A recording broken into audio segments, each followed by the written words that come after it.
अस्सलाम वालेकुम नाज़रीन, आप देख रहे हैं प्रोग्राम दुनिया के साथ। मैं हूँ आपके साथ आपके मेज़बान आसमा इकबाल। नाज़रीन, आज हम बात करने जा रहे हैं सबसे पहले प्रोग्राम अफ़गानिस्तान की, क्योंकि अफ़गानिस्तान में वज़ीर मुमलिकत हिना रब्बानी खर ने अफ़गानिस्तान का अहम दौरा किया है, जहाँ उनकी अफ़गान अबूरी हुकूमत के रहनुमाओं से मुलाकातें हुई हैं। नाज़रीन, आपको ये भी बताऊँ कि उनके इस दौरे में तालीम, सेहत, तिजारत, सरमायाकारी, इलाकाई राबितों की बहाली जो है दोनों ममालिक के दरमियान, उस पर बातचीत की गई है। इसके अलावा कैदियों की रिहाई और दोनों ममालिक के दरमियान जो सफ़र है उसको आसान बनाने और राहदारी के मसाइल पर गुफ्तगू की। वज़ीर मुमलिकत बराए खारिजा उमूर हिना रब्बानी खर ने काबुल में विमेन चैम्बर ऑफ कॉमर्स में काम करने वाली ख़वातीन से मुलाकात भी की। कुछ मनाज़िर हम आपको दिखाएंगे भी। मुआशरे में ख़वातीन का जो अहम किरदार है उसका उन्होंने यहाँ पर जिक्र भी किया, और पाकिस्तान और अफ़गानिस्तान की कारोबारी ख़वातीन में रवाबित को मजबूत बनाने में पाकिस्तान की गहरी दिलचस्पी जो है उसका भी हिना रब्बानी खर ने यहाँ इज़हार किया। नाज़रीन, इस दौरे में तापी गैस पाइपलाइन का अहम मनसूबा भी ज़ेर बहस आया, और 2015 में 4 मुल्की गैस पाइपलाइन की बुनियाद रखी गई थी, जिसे तुर्कमानिस्तान के सहरा से शुरू होना था और अफ़गानिस्तान, पाकिस्तान और भारत तक इस गैस पाइपलाइन के ज़रिए गैस जो है वो पहुँचाई जानी थी। पाइपलाइन मनसूबे को 2 साल में मुकम्मल होना था, लेकिन सियासी और जोग्राफियाई मसाइल की वजह से पाकिस्तान और अफ़गानिस्तान में मनसूबे की तामीर जो है वो ताख़ीर का शिकार होती रही। अब ये कहा जा रहा है कि मुमकिन तौर पर पाकिस्तान और अफ़गानिस्तान के दरमियान गैस पाइपलाइन समेत दीगर तमाम जो मामलात हैं उस पर एक नया तरीक़ाकार मुतारिफ़ करवाने पर इत्तेफाक हो चुका है। पाकिस्तानी वफ़द के दौरे अफ़गानिस्तान के दौरान क्या मसरूफियात रही हैं, क्या अहम मीटिंग्स हुई हैं, क्या अहम बातें हुई हैं, ये कुछ चीज़ें हम आपको एक रिपोर्ट में दिखा रहे हैं, एक पैकेज में दिखा रहे हैं। फिर मेरे साथ मेरे गेस्ट मौजूद होंगे रशीद साफ़ी साहब, उनसे मज़ीद जानेंगे।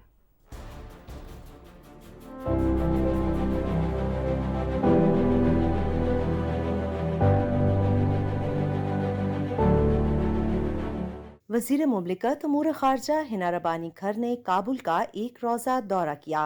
इस दौरान अफ़गान नायब वज़ीर आज़म अब्दुस्सलाम हनफी, वज़ीर ख़ारजा अमीर खान मुत्तकी और वज़ीर तिजारत हाजी नूरुद्दीन अजीज़ी से मुलाकातों में तालीम, सेहत, तिजारत, सरमायाकारी और इलाकाई राब्तों के फ़रोग़ पर तबादला ख्याल किया। वज़ीर मुमलिकत ने अफ़गान अवाम की सहूलत के लिए समाजी और इक़्तिसादी मंसूबों में पाकिस्तान की जानिब से ताउन जारी रखने की यकीन दहानी कराने के साथ अफ़गानिस्तान में देरपा अमन और खुशहाली के लिए पाकिस्तान के अज़्म और हिमायत का इआदा किया। अफ़गान मीडिया के मुताबिक दोनों मुल्कों के दरमियान कैदियों की रिहाई, मुसाफिरों के लिए सफर में आसानी, तिजारत, ट्रांजिट, रेलवे लाइन के मंसूबों, सियासी ताल्लुकात, सिक्योरिटी और इक़्तिसादी तरक्की से मुतल्लिक उमूर भी ज़ेर बहस आए। पाकिस्तानी वफ़द से गुफ्तगू में नायब वज़ीर आज़म मौलवी अब्दुस्सलाम हनफी ने अफ़गान मुहाजिरीन के मामले में हुकूमत पाकिस्तान का शुक्रिया अदा किया। उन्होंने कहा कि दोनों ममालिक के दरमियान जारी तमाम मंसूबों पर अमल दरामद के साथ तिजारती ताल्लुकात को भी मजबूत किया जाएगा। कोयले की तिजारत को मैकेनाइज करेंगे, जिससे दोनों ममालिक मुस्तफीद होंगे। वज़ीर मुमलिकत खारजा उमूर हिना रब्बानी खर काबुल में विमेन चैम्बर ऑफ कॉमर्स के वफ़द से भी मिली, जिसमें मईशत से मुतल्लिक मामलात ज़ेर गौर आए। दफ्तर खारजा के मुताबिक वज़ीर मुमलिकत हिना रब्बानी खर ने मौशरती तरक्की में ख़वातीन के अहम किरदार की तारीफ़ की। पाकिस्तान और अफ़गानिस्तान के दरमियान रवाबित के फ़रोग़ और बिज़नेस ख़वातीन को सहूलतों की फराहमी के लिए अपना अज़्म दोहराते हुए बताया कि पाकिस्तान मुआशी सरगर्मियों की हौसला अफजाई के लिए अफ़गान विमेन चैम्बर के जरिए मसनूआत की दरामद को खुसूसी तरजीह देगा।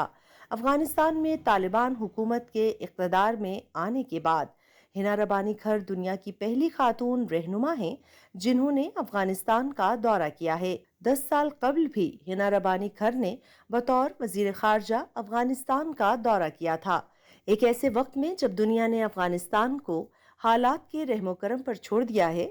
ऐसे में पाकिस्तानी वज़ीर मुमलिकत का दौरा अफ़गान अवाम के साथ यकजहती के इजहार के साथ दोनों ममालिक के दरमियान नए तिजारती और सिफारती ताल्लुकात का आगाज साबित हो सकता है। बिल्कुल जी, रिपोर्ट आपने देखी। क्यों ये दौरा किया गया, क्या इसके मकासद हैं और क्या इससे हासिल होने जा रहा है, ये सारी चीज़ें हम रशीद साफ़ी साहब से जानने की कोशिश करेंगे। माहिर हैं अफ़गान उमूर के, टेलीफोन लाइन पर वीडियो लिंक पर सब मेरे साथ मौजूद हैं। वेलकम करते हैं। अस्सलाम वालेकुम रशीद साहब। वालेकुम अस्सलाम। रशीद साहब, बहुत शुक्रिया वक्त देने के लिए। रशीद साहब, हम जानते हैं कि अफ़गानिस्तान इस वक्त किस मुश्किल को फ़ेस कर रहा है, चाहे वो मुश्किल किसी भी वजह से हो, चाहे उसके रीज़न्स कुछ भी हों, लेकिन सभी को अफ़गानिस्तान की सूरत हाल इस वक्त मालूम है। ऐसे में पाकिस्तान की जानिब से हिना रब्बानी करके का दौरा किया जाना और दुनिया की पहली ऐसी रहनुमा बन जाना जो वहाँ पर पहुँची है, ख़ातून रहनुमा बन जाना, क्यों ये दौरा किया गया, क्या इसके मकासद हैं और आप समझते हैं कि इससे कुछ बेहतर होने जा रहा है, ख़ास तौर पर अफ़गानिस्तान के अंदर?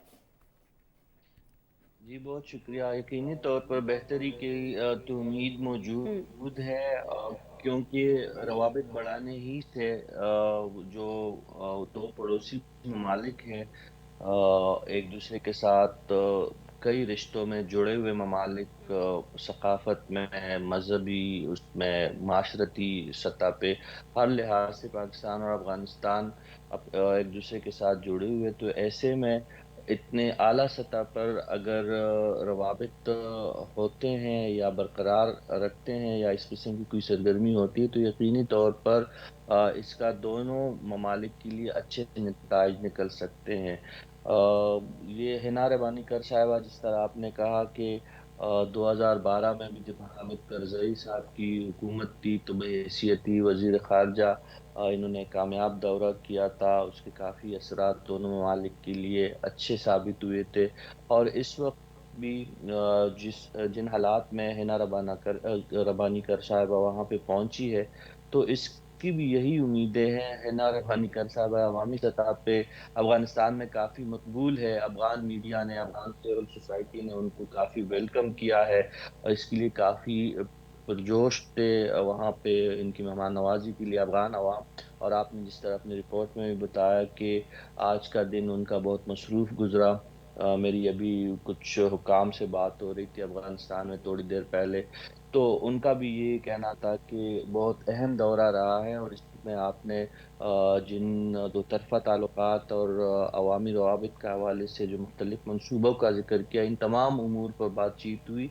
ये एक जो था दो दोस्त ममालिक के दरमियान एक सफारती राब्ता था। इससे ना सिर्फ पाकिस्तान को फ़ायदा पहुंचेगा, और आपने दुरुस्त निशानदेही की कि जब तालिबान की हुकूमत आलमी सतह पर आलमी तन्हाई महसूस कर रहे थे, तो ऐसे में पाकिस्तान का एक आला सफारती वफ़द का काबुल में मौजूदगी उनके लिए भी काफ़ी हौसला अफ़ज़ा है। तो दोनों तरफ से इनकी इस दौरे के नतीजे में काफ़ी उम्मीदें हैं और एक मस्बत जो पेशरफ्त है दोनों ममालिक के दरमियान। ठीक है रशीद साहब, आपने मुस्बत पेशरफ्त की बात की तो एक और चीज़ मुस्बत जो चेहरा दिखाई दिया दुनिया भर को अफ़गानिस्तान का, वो किस तरह से अफ़गानिस्तान के लिए बेहतर साबित हो सकता है? क्योंकि आज हमने देखा कि यहाँ जो विमेन चैम्बर ऑफ कॉमर्स की ख़वातीन हैं जो यहाँ पर काम करती हैं, उनसे भी हिना रब्बानी खर की मुलाकात हुई, जबकि बहुत सारे लोग ये सोचते हैं अफ़गानिस्तान से बाहर बैठकर और ऐसा है भी बहुत सारी जगहों पर कि जो ख़वातीन के हुकूक़ हैं वो नहीं दिए जा रहे हैं, उनको काम करने की इजाज़त नहीं है। लेकिन जब आज विमेन चैम्बर ऑफ कॉमर्स में मौजूद ख़वातीन मिली हैं हिना रब्बानी खर से, तो उससे तो एक और पॉजिटिव इमेज भी गया है दुनिया के सामने अफ़गानिस्तान का, जो कि यकीनन अफ़गानिस्तान के लिए बड़ा अहम है, बहुत पॉजिटिव है। जी बिल्कुल, आप दुरुस्त निशानदेही कर रही है आसमा। ये देखिए, इस वक्त कुछ मसाइल तो अफ़गानिस्तान के तालिबान से जुड़े हुए हैं, कुछ ख़वातीन के हवाले से आलमी दुनिया को भी शिकायतें हैं, और जो अफ़गानिस्तान की सिविल सोसाइटी है वो भी शाकी है। कुछ ऐसे इक़दामात मौजूदा क़यादत ने किए हैं अफ़गानिस्तान के अंदर जिससे ख़वातीन के हुकूक़ के हवाले से काफ़ी तशवीश है। तो ऐसे में ये जो एक शऊरी तौर पर दफ्तर ख़ारजा ने और पाकिस्तानी एम्बेसी ने ख़ास तौर पर जो वहाँ की कारोबारी तबके से ताल्लुक़ रखने वाली अफ़गान ख़वातीन थे, उनके साथ पाकिस्तान ही की एक खातून नायब वज़ीर ख़ारजा की मुलाकात का एहतमाम करना और एक ज़ुहराने का एहतमाम करना, ये दरअसल एक पैगाम देना था आलमी दुनिया को कि ठीक है, तालिबान के साथ कुछ मसाइल जुड़े हुए हैं, उनसे शिकायतें भी ख़वातीन को भी है, अफ़गान सिविल सोसाइटी को भी है, लेकिन ऐसा भी नहीं है कि वहाँ पे ख़वातीन के लिए तमाम दरवाज़े ज़िंदगी के बंद हुए हैं। तो ये एक अच्छा और एक अच्छे दोस्त की जो कुछ इक़दामात ऐसे होते हैं जो दूसरे दोस्त को फ़ायदा पहुँचाने के लिए होते हैं। तो दरअसल पाकिस्तान ने एक अच्छे पड़ोसी और एक अच्छे दोस्त का सबूत देते हुए دنیا کو یہ اس سفارتی سرگرمی سے یہ تاثر دینے کی کوشش کی ہے کہ اگر اب طالبان کو انگیج رکھا جائے، طالبان کی بات کو سنا جائے اور سنی جائے ان کی بات اور ان کے موقف کو اس پہ غور کیا جائے، تو طالبان ایسے بھی نہیں ہے کہ خواتین کو کسی بھی شعبے میں لانے سے وہ گریزاں ہوتے ہیں یا ان کو منع کرتے ہیں۔ آج ہم نے دیکھا کہ بڑے خندہ فشانی سے افغان حکام نے ایک خاتون سیاستدان کو، پاکستان کی نمائندگی کرنے والے حنا ربانی کو وصول کیا، ان کا خیر مقدم کیا، ان کے ساتھ ملاقاتیں کی، ان کے ساتھ دو طرفہ تعلقات کے شارٹ ٹرم لانگ ٹرم منصوبوں پہ بات چیت کی۔ پورا دن جو وہاں پہ ان کا گزرا وہ افغان طالبان کے مختلف حکام کے ساتھ ان کے ایک انگیجمنٹ رہی۔ تو یہ دونوں طرف سے یہ تاثر زائل کرنے کی کوشش کی گئی کہ ایسا بھی نہیں ہے، مسائل موجود ہے، ہم اس سے انکار نہ ہم کر سکتے ہیں نہ طالبان انکار کرتے ہیں، لیکن یہ میسج دینا مقصود تھا کہ اگر طالبان کے ساتھ دنیا چلنا چاہیں گی تو طالبان بھی لچک دکھانے کے لیے تیار ہو سکتے ہیں۔ تو یہ ایک اچھی سرگرمی، اور دوسری بات یہ ہے کہ پاکستان افغانستان کے لیے تو یہ بڑا اچھا رہا، بڑا پازیٹیو ایک میسج گیا خاص طور پر افغان طالبان حکومت کو لے کر کہ نہیں، خواتین کو اس طرح سے پابند نہیں کیا گیا ہے، خواتین ابھی بھی وہاں پر بہت سارے شعبوں میں کام کر رہی ہیں اور آگے کر بھی سکتی ہیں اگر مزید یہ جو آپ نے کہا کہ مذاکرات کا سلسلہ بڑھایا جائے افغان طالبان کے ساتھ۔ لیکن سر یہ فرما دیجیے گا کہ جو پاکستان کی اگر ہم بات کرتے ہیں، پاکستان کے لیے دورہ کس طرح سے مثبت ثابت ہو سکتا ہے، کیونکہ ہم یہ جانتے ہیں کہ سرحد کو لے کر دونوں ممالک کے درمیان پچھلے دنوں بھی ہم نے دیکھا کہ ایک بہت زیادہ ٹینشن رہی ہے۔ آپ کو لگتا ہے کہ عالمی برادری میں تو افغانستان کا ایک پازیٹیو امیج گیا ہے، لیکن پاکستان کا پازیٹیو امیج بھی گیا ہے طالبان کو کہ نہیں، ہم واقعتاً آپ کے دوست ہیں، ہم آپ کی مدد کرنا چاہتے ہیں، ہم افغانستان کے اندر کچھ اور نہیں چاہتے، ہم امن چاہتے ہیں، افغانستان کے اندر سمجھا جائے گا اس چیز کو سر؟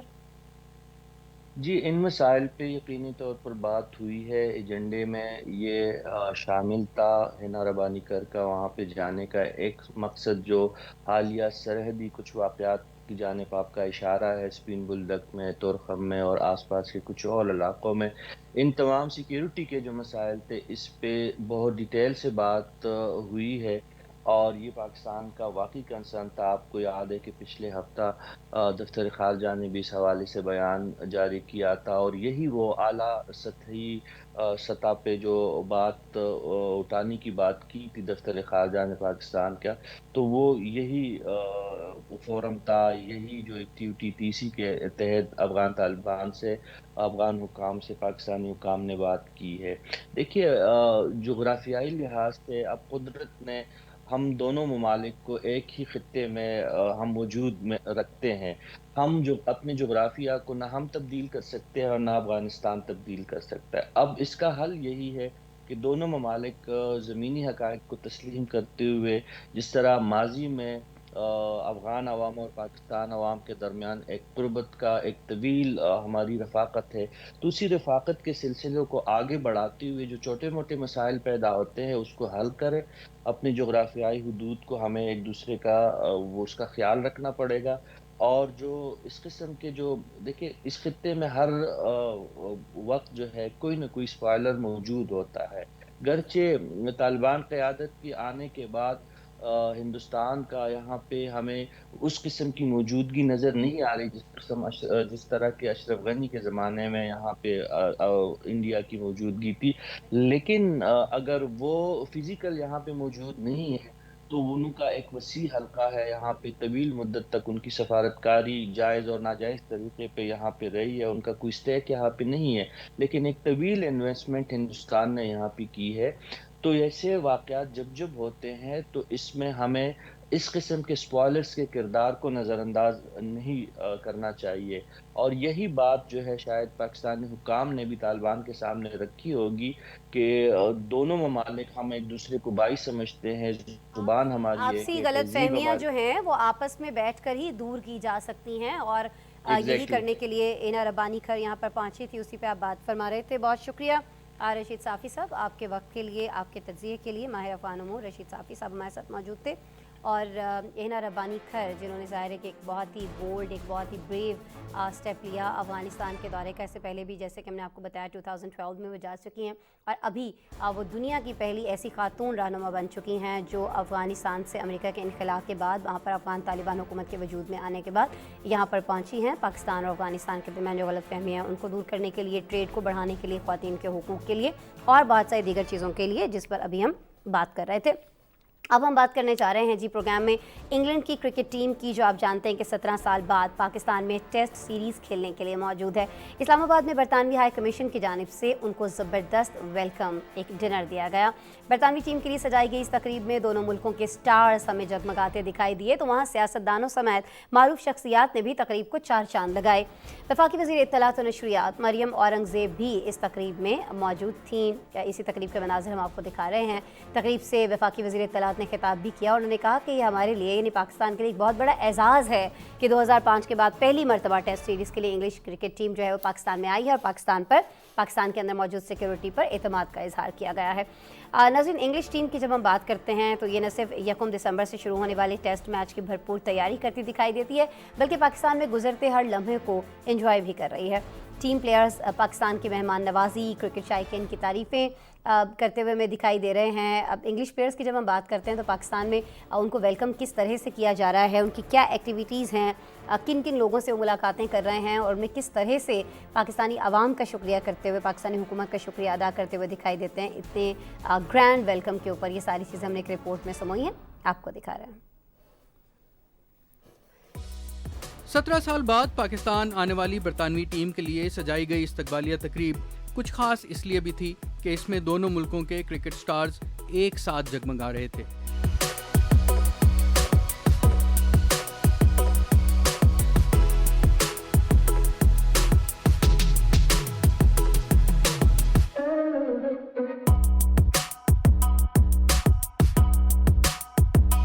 تقریب میں پاکستان کرکٹ کے سابق نامور کھلاڑی، سیاستدانوں اور معروف شخصیات نے شرکت کی. ٹیسٹ کرکٹ جو اصل روح ہے کرکٹ کی، اس کا پاکستان آنا میں سمجھتی ہوں بہت ہی بڑی بات ہے. ریوائول آف ٹیسٹ میچز کا ہونا، انگلش کرکٹ ٹیم کا پاکستان آنا، اس کے بڑے لانگ ٹرم امپیکٹس ہوں گے یوتھ کے اوپر، ڈومیسٹک کرکٹ کے اوپر، پاکستان کی کرکٹ کے اوپر. ایز اے ہول جو کانفیڈنس ڈیولپ ہوگا باقی انٹرنیشنل ٹیمز کا، وہ بھی بہت امپورٹنٹ رول پلے کرتا ہے. پاکستان میں برطانیہ کے ہائی کمشنر کرسٹن ٹرنر نے برطانوی ٹیم کو خوش آمدید کہتے ہوئے کہا کہ پاکستان میں 17 سال بعد برطانوی ٹیم کی آمد کرکٹ کی جیت ہے. It's a real celebration of the return of England Test cricket to Pakistan after 17 years. A lot of hard work from a lot of people has made this happen. I committed 3 years ago to try and do my bit. We have had an extraordinary autumn of breathtaking sport. Cricket teaches us to play hard, certainly. It teaches us to accept defeat and to respect our opponents. استقبالیہ تقریب میں پاکستان کی ثقافت اور پاک برطانیہ دوستی کے رنگ نمایاں تھے. انگلینڈ کی کرکٹ ٹیم 17 سال کے بعد اسلام آباد میں ہے. یہ خوشی کا لمحہ تو ہے ہی، لیکن دلوں کی دھڑکن بھی بہت تیز ہے. شاہد اجمل ملک، پاکستان ٹیلی ویژن نیوز، اسلام آباد. اور جی دلوں کی دھڑکن تو قطر میں بھی بہت زیادہ تیز ہے کیونکہ فیفا ورلڈ کپ میں راؤنڈ اپ میچز اب اختتام کی جانب بڑھتے دکھائی دیتے ہیں اور کون سی ٹیمیں اگلے مرحلے میں جائیں گی یہ واضح ہوتا جا رہا ہے. آج ہونے والے پہلے میچ میں ہم نے دیکھا کہ میزبان قطر کی ٹیم کو ایونٹ میں نیدرلینڈ کے ہاتھوں مسلسل تیسری شکست کا سامنا کرنا پڑا. آخری نمبر پر موجود قطر کی ٹیم پہلے ہی ایونٹ سے باہر ہو چکی ہے. گروپ اے کی بات کریں تو اس میں ایک اور کھیلے جانے والے میچ میں سینیگال نے ایکواڈور کو شکست دے کر پری کوارٹر فائنل مرحلے تک رسائی حاصل کر لی ہے اور اب سے کچھ ہی دیر بعد گروپ بی کے اہم میچ میں ایران اور امریکہ کی ٹیمیں السماما اسٹیڈیم میں ایک دوسرے کا مقابلہ کر رہی ہوں گی. ناظرین 1998 یعنی 1998 کے ورلڈ کپ کے بعد آج یہ دونوں ٹیمیں پہلی بار آمنے سامنے ہوں گی. جیتنے والی ٹیمز راؤنڈ آف 16 میں جگہ بنائے گی جبکہ شکست کھانے والی ٹیم کو واپسی کا ٹکٹ کٹوانا ہوگا. اسی گروپ میں انگلینڈ اور ویلز کا مقابلہ احمد بن علی اسٹیڈیم میں کھیلا جائے گا اور آج کھیلے گئے جو میچز ہیں ان میں کون سے کھلاڑیوں نے گول کیے اور اپنی ٹیم کو کامیابی دلائی، کون کتنی اچھی پرفارمنس دکھانے میں کامیاب رہا، یہ ساری چیزیں اس پیکج میں. قطر میں فیفا ورلڈ کپ کے دلچسپ مقابلے جاری ہیں. نیدرلینڈز اور میزبان قطر کی ٹیمیں البیت اسٹیڈیم میں آمنے سامنے ہوئیں جس میں قطر کی ٹیم کو شکست کا سامنا کرنا پڑا. نیدرلینڈز نے ایونٹ کے میزبان ملک کی ٹیم کو 2-0 से शिकस्त देकर अगले मरहले तक रसाई हासिल कर ली। नीदरलैंड की टीम 7 पॉइंट्स के साथ ग्रुप ए में टॉप पोजीशन पर विराजमान है, जबकि आखिरी नंबर पर मौजूद कतर की टीम पहले ही इवेंट से बाहर हो चुकी है।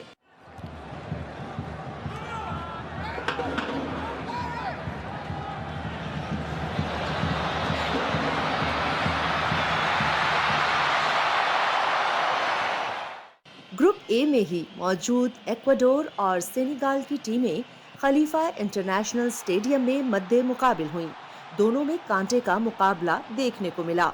सेनेगल ने 44 मिनट में गोल दागकर बढ़तरी हासिल की, लेकिन 67वें मिनट में इक्वाडोर के खिलाड़ी मोसेस कैसिडो ने गोल करके मुकाबला 1-1 से बराबर कर दिया।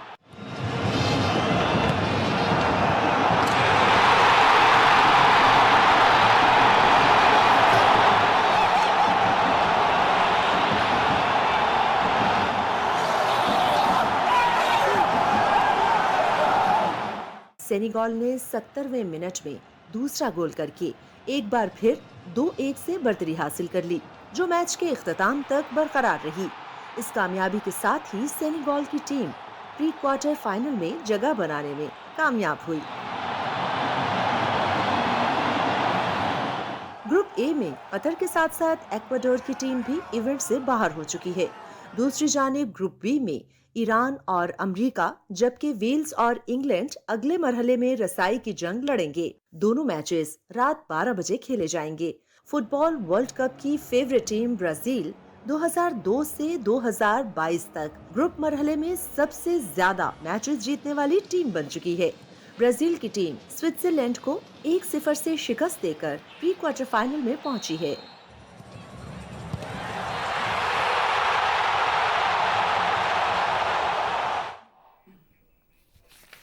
और प्रोग्राम में अब हम बात करने जा रहे हैं नाज़रीन रूस और अमेरिका की, क्योंकि इन्होंने आज से मिस्र में होने वाले जो जौहरी मुज़ाकरात हैं वो मुलतवी कर दिए हैं। ये इंतहाई अहम खबर है दोनों ममालिक को लेकर।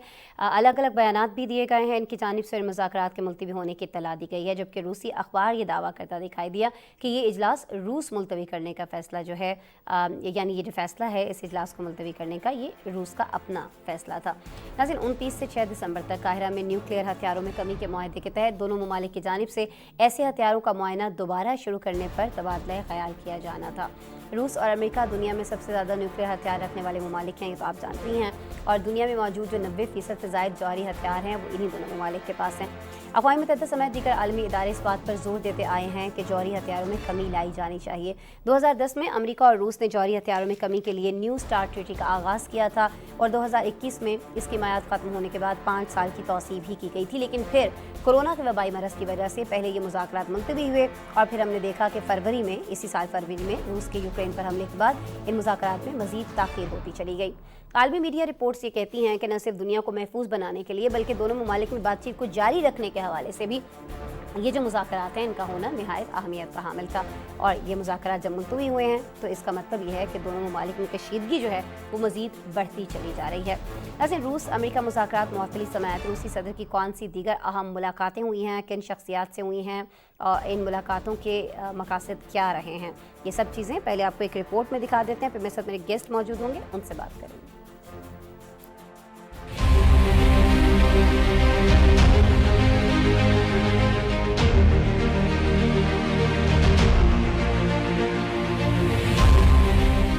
रूस और अमेरिका के दरमियान जोहरी असलहे के हवाले से रवां हफ्ते मिस्र होने वाले मुज़ाकरात मुलतवी कर दिए गए हैं। दोनों ममालिक के हुकाम 29 नवंबर से 6 दिसंबर तक मिस्र के दारुल हुकूमत कायरा में मुलाकात करने वाले थे, ताकि जौहरी हथियारों में कमी के न्यू स्टार्ट मुआहदे के तहत मुआयना दोबारा शुरू करने पर तबादला ख्याल किया जा सके। रूस की वजारत खारजा और अमरीकी सिफारत खाने ने अलग अलग बयान में इन मुज़ाकरात के मुलतवी होने की इत्तला दी है। रूसी अखबार कमरसांत ने इंकशाफ किया है कि इजलास मुलतवी करने का फैसला रूस का था। ये मुज़ाकरात इस बात की अलामत थे कि दोनों फरीक कम से कम बातचीत को बरकरार रखना चाहते हैं, लेकिन अब मुज़ाकरात की मुअत्तली दोनों ममालिक के दरमियान बढ़ती सर्द मोहरी को जाहिर कर रही है। रूस के नायब वजीर खारजा सरगेई ल्यारोव का कहना है कि इस वक्त अमेरिका और रूस के दरमियान सर्द जंग के बाद से दो तरफा ताल्लुकात अपनी कम तरीन सतह पर हैं। दोनों ममालिक के दरमियान इस मामले पर मुज़ाकरात का सिलसिला पहले कोरोना के वबाई मर्ज की वजह से 2020 में मुनक़ता करना पड़ा, जिसके बाद मॉस्को के 24 फरवरी को यूक्रेन पर हमले के बाद ये मामला मजीद लटक गया। दूसरी जानिब सदर पुतिन ने काज़ाकिस्तान के सदर कासिम जोमेरिद तोकायव के हमरा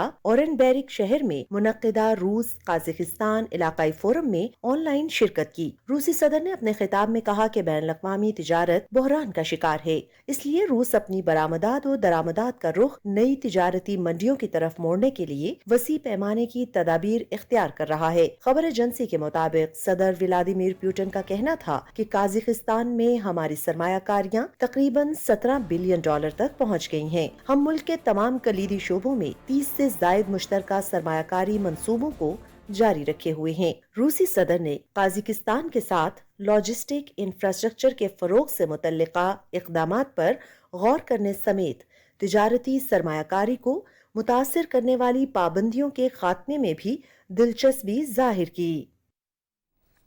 डॉक्टर फारूक आदिल साहब मौजूद हैं जी, हमारे साथ सीनियर तज्ज़ियाकार हैं, वीडियो लिंक पर हैं, उनसे बात करते हैं। अस्सलाम वालेकुम डॉक्टर साहब। वालेकुम सलाम, बहुत शुक्रिया आपने मुझे मौका दिया। डॉक्टर साहब आपका शुक्रिया, आप हमारी रिक्वेस्ट पर मौजूद हैं हमारे साथ। डॉक्टर साहब पहले तो ज़रा ही फरमा दीजिएगा कि यूक्रेन पर जब हमला हुआ तो उसके बाद हमने देखा कि दोनों ममालिक अमेरिका और रूस के दरमियान कशीदगी किस कदर बढ़ गई थी, क्योंकि रशिया तो यही समझता था कि जो सारा मसला है जिसने भड़काया है वो अमेरिका है। अमेरिका ही समझता था कि ये बहुत ही ज़्यादा एक गलत हरकत की गई है रशिया की जानिब से, और उस पर दोनों के दरमियान सर्दमहरी हमने देखी। अब ये जो मुज़ाकरात मुलतवी हुए हैं, इनकी वजह यही सर्दमहरी है या कहीं ना कहीं कुछ डेडलॉक था किसी बात के ऊपर, किसी मुतालबे के ऊपर? आपके पास क्या वजूहात पहुंची हैं इन मुज़ाकरात के मुलतवी होने की?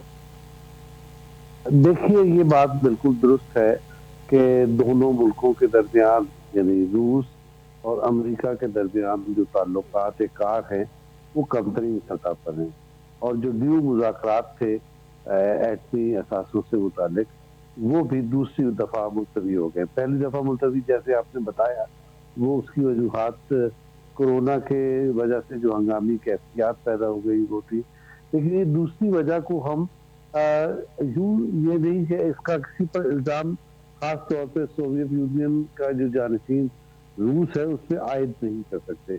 सबब क्या है?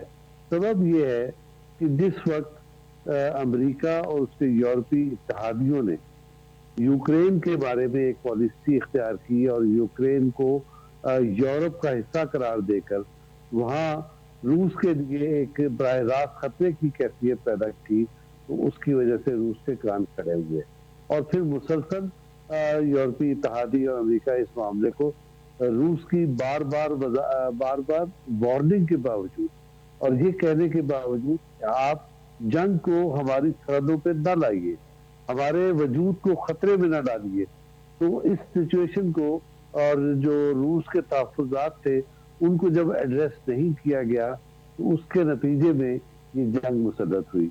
इस जंग की वजह से यूक्रेन जो पाकिस्तान का बहुत अच्छा दोस्त रहा है उसमें मसाइल का शिकार हो गया, बल्कि वो मुल्क तबाह बर्बाद हो गया। अब बात यह है कि इसके लिए अमेरिका की तरफ से और उसके इत्तेहादियों की तरफ से रूस को इल्ज़ाम दिया जाता है। अब अगर इंसानी अलमिया जो वजूद में आया है यूक्रेन में उसे पेश नज़र रखा जाए और बिल्कुल सतही अंदाज में सोचने की कोशिश की जाए तो इसका जिम्मेदार रूस है, लेकिन अगर उसकी रूस को तलाश किया जाए तो अमेरिका और उसके यूरोपीय इत्तेहादियों ने जो तर्ज अमल इख्तियार किया और का सिलसिला ही जारी रहेगा। ये दुनिया के सर पर ये जो न्यूक्लियर हथियारों का खतरा है 90%, क्योंकि इन्हीं ममालिक के दोनों के पास मौजूद हैं, अगर इनके हथियारों की तादाद देखी जाए तो ये खतरा इसी तरह मौजूद रहेगा। ये बस बातें ही होती रहेंगी कि जी आपस में एक मुआहदा कर लेना चाहिए, न्यूक्लियर हथियारों का खात्मा किया जाना चाहिए या इनमें एटलीस्ट कमी लेकर आनी चाहिए। ये तो लगता नहीं है कि इनके ताल्लुकात कोई चीज़ बेहतर कर पाए। दुनिया की तारीख हमें यही बताती है कि जब इस किस्म के बहरान पैदा होते हैं तो लिप सर्विस ज्यादा होती है, बातें ज्यादा होती हैं और इंसानियत को लाहक खतरात जो है उन्हें कम करने के लिए बल्कि खत्म करने के लिए संजीदा कोशिशें नहीं होती। इस मामले को आप शर्म शेख के कॉन्फ्रेंस जो है उससे मिला के देखिए मसला क्या था। मसला ये है कि ग्रीन हाउस गैसेस जो हैं उनके अखराज को रोकने पर कोई तैयार नहीं है और माहौलियात को बेहतर बनाने के लिए कोई तैयार नहीं है। ये सारे वही सनती ममालिक हैं जिनकी वजह से माहौलियात तबाही के शिकार हो गया। लिप सर्विस मौजूद है, लेकिन जो गैसेस और जो माहौलियात और जो यूं कह लीजिए कि हिद्दत है गर्मी की, उसको कम करने के लिए कोई तैयार नहीं है, क्योंकि उनकी सरमायादाराना जो मफादात हैं वो उससे पूरे नहीं होते। तकरीर बहुत अच्छी की जाएगी, तजावीज़ पेश कर दी जाएगी, अमली तौर पर कुछ नहीं होगा। इसी तरह से ये जो कुछ इंसानियत खतरे से दो चार हो रही है एटमी हथियारों की वजह से, वो मसला नहीं होगा।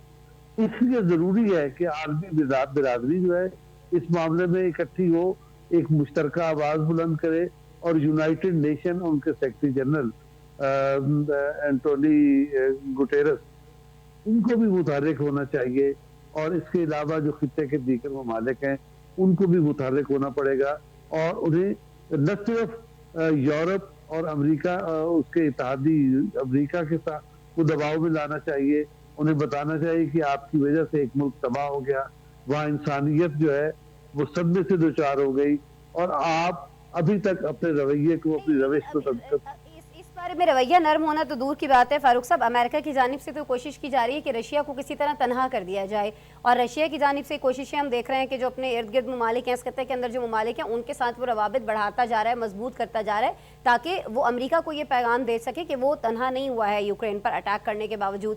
तो फिर ये सिचुएशन किस तरफ जाएगी, कशीदगी को कम कौन करेगा, क्योंकि दोनों अभी भी अपनी अपनी स्ट्रैटेजी एक दूसरे के खिलाफ अपनाए हुए दिखाई देते हैं। आदिल साहब, जो सिचुएशन मैंने आपके सामने पेश की, आपने इस सवाल में इसकी तायद कर दी है। मैं इसीलिए अर्ज कर रहा हूँ कि इस मरहले पर यूनाइटेड नेशंस को, यूरोपीय यूनियन को और इसके अलावा जो जिंदा ज़मीर लोग हैं जिनकी आवाज़ दुनिया भर में सुनी जाती है, इन लोगों को मुतहर्रिक होना चाहिए और थिंक टैंक्स हैं उनको मुतहर्रिक होना चाहिए और एक प्रेशर बढ़ाने की ज़रूरत। इसमें आपको लगता है तुर्की या कोई और मुल्क सामने आ सकता है इसके लिए सबको मुत्तहिद करने के लिए? तुर्की एक उभरती हुई मुसलमानों की एक उभरती हुई ताकत है और वो इस तरह के किरदार अदा कर रही है, लेकिन यूनाइटेड नेशंस को भी इसमें मुतहर्रिक होने की जरूरत है। यूनाइटेड नेशन मुतहर्रिक हो और वो ताकतें जो इंसानियत की तबाही के सिलसिले में बेचैन है, परेशान है, उनको उनकी आवाज से। आदिल साहब, यूनाइटेड नेशन को मुतहर्रिक होने से क्या अवामिल है वो? तो ये आप मुझसे इतना मुश्किल सवाल क्यों करना चाहती हैं? मेरे कहने का मतलब ये है कि दरअसल ये अमेरिका जो है, अमेरिका बेशुमार जो ज्यादा अखराजात है यूनाइटेड नेशंस के, वो अमेरिका के हिस्से में आते हैं, अमेरिका उसे अदा करता है, इसलिए यूनाइटेड नेशंस अमेरिका के दबाव में रहता है। जरूरत इस अमर है कि यूनाइटेड नेशन की पुश पर जिंदा ज़मीर लोग, थिंक टैंक्स और मुफक्किरीन इकट्ठे हों और इसके अलावा जो वो कुव्वतें हैं जैसे यूनाइटेड नेशन के सेक्रेटरी जनरल है, जैसे तुर्की है, इसके अलावा भी दुनिया में बहुत सारी ऐसी ताकतें मौजूद हैं जिस मौके पर बुरूए कार आ सकती हैं, उन्हें मुतहर्रिक होना चाहिए।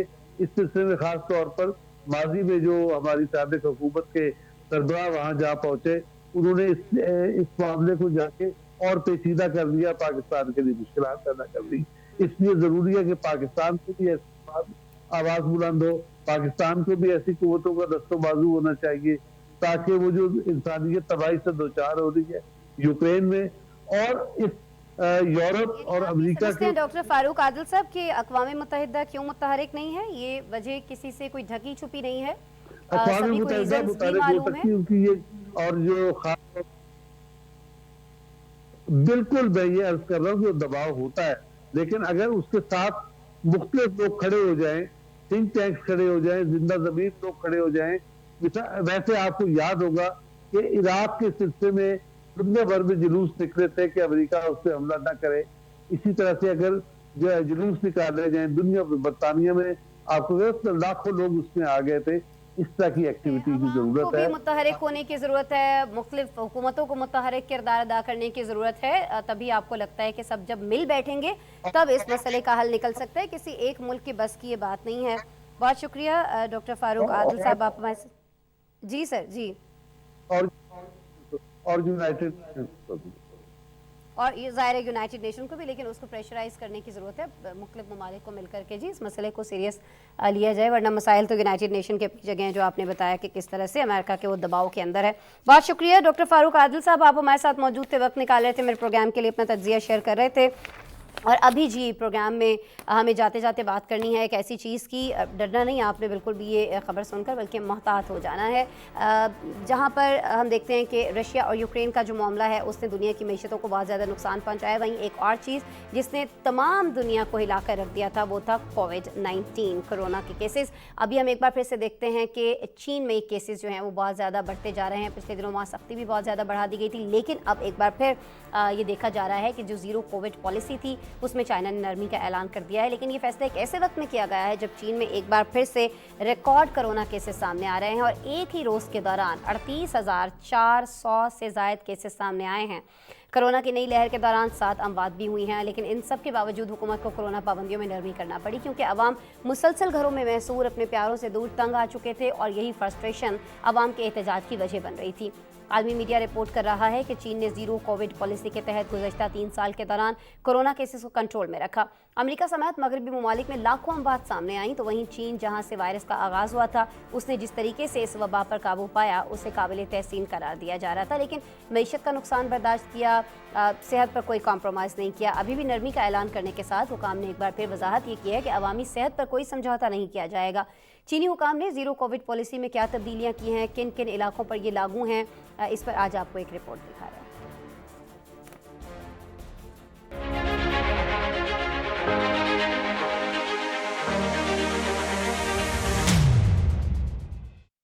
चीन में बढ़ते कोरोना केसेस की रोकथाम के लिए नाफिज की गई जीरो कोविड पॉलिसी में नरमी का ऐलान कर दिया गया। बीजिंग की शहरी हुकूमत ने ऐलान किया है कि वो कोरोना इन्फेक्शन से मुतासरा अपार्टमेंट या बिल्डिंग्स तक रसाई नहीं रोकेंगे, जिन्हें पहले गेट लगाकर सील कर दिया जाता था। हुक्काम के मुताबिक मेडिकल इमरजेंसी, हंगामी तौर पर बाहर निकलने और बचाव के रास्तों को खुला रखा जाएगा। चीन में इन्फेक्शन की ताज़ा तरीन लहर के सबसे बड़े मरकज ग्वांगझो ने ऐलान किया कि कुछ रिहायशियों को अब बड़े पैमाने पर टेस्टिंग की जरूरत नहीं होगी। चीनी शहर उरुमची और सिंकियांग के एक और शहर में ऐलान किया गया है कि जिन इलाकों में इन्फेक्शन का खतरा कम समझा जा रहा है वहां मार्केट्स और दूसरे कारोबार इस हफ्ते दोबारा खुल जाएंगे और अवामी बस सर्विस फिर से शुरू हो जाएगी। पिछले 4 माह के दौरान चीन के कई शहरों और कस्बों में कोरोना केसेस की रोकथाम के लिए मुसलसल सख्त पाबंदियां नाफिज रही। अब हालात मामूल पर आने की उम्मीद पैदा होने के बाद गुज़िश्ता हफ्ते कोरोना की एक नई लहर सामने आ गई, जिसके बाद कई इलाकों में दोबारा लॉकडाउन नाफिज करना पड़ा। मुसलसल कई महीनों से घरों में महसूर अवाम ने पाबंदियों से तंग आकर एहतजाज की ठानी, जिसके बाद चीनी हुकूमत को जीरो कोविड पॉलिसी में नरमी करनी पड़ी। जीरो कोविड हिकमत अमली का मकसद हर मुतासरा शख्स को अलग थलग करना है। इस पॉलिसी ने चीन में कोविड के केसेस की तादाद को अमेरिका और दूसरे बड़े मुल्कों के मुकाबले में कम रखने में मदद की है। गुज़िश्ता माह चीनी हुक्काम ने करंटीना और दूसरे कवानीन को तब्दील करके रुकावटों को कम करने का वादा किया था, लेकिन इन्फेक्शन में इजाफे के बाद चीनी हुकूमत को दोबारा शहरों में पाबंदियां लगानी पड़ी। जहां एक तरफ सारी दुनिया ने मुआशी नुकसान से तंग आकर तकरीबन सारी कोरोना पाबंदियां खत्म कर दी हैं, वहीं चीन ने अपनी मईशत के नुकसान को भी बर्दाश्त करते हुए अवामी सेहत पर कोई समझौता नहीं किया। और यही वजह है कि सबसे ज्यादा आबादी वाले मुल्क चीन में बाकी दुनिया के मुकाबले में हलाकतों की तादाद को काबू में रखा गया है। चीनी हुक्काम के मुताबिक कोरोना ज़ाब्तों में नरमी का मतलब ये नहीं है कि हुकूमत अवामी सेहत को मद्देनजर नहीं रखेगी। हालात कैसे भी हों, हुकूमत कोविड के खिलाफ मौसर तरीके से काम करती रहेगी। बिल्कुल जी, चाइना में या कहीं भी कोविड को लेकर जो भी खबर होगी हम आपको यकीनन आगाह रखेंगे। आज के प्रोग्राम में इतना ही, इजाज़त दीजिए, कल दोबारा आपसे मुलाकात हो रही होगी, लेकिन जाते जाते हमारा स्पेशल सेगमेंट चलते चलते ज़रूर देखिएगा। अल्लाह ने के दुनिया की पतली तरीन ऊंची इमारत इफ्तिताह के लिए तैयार हो गई है। अमेरिका के शहर मैनहट्टन में तामीर करदा स्काई स्क्रैपर को स्टाइनवे टावर का नाम दिया गया है।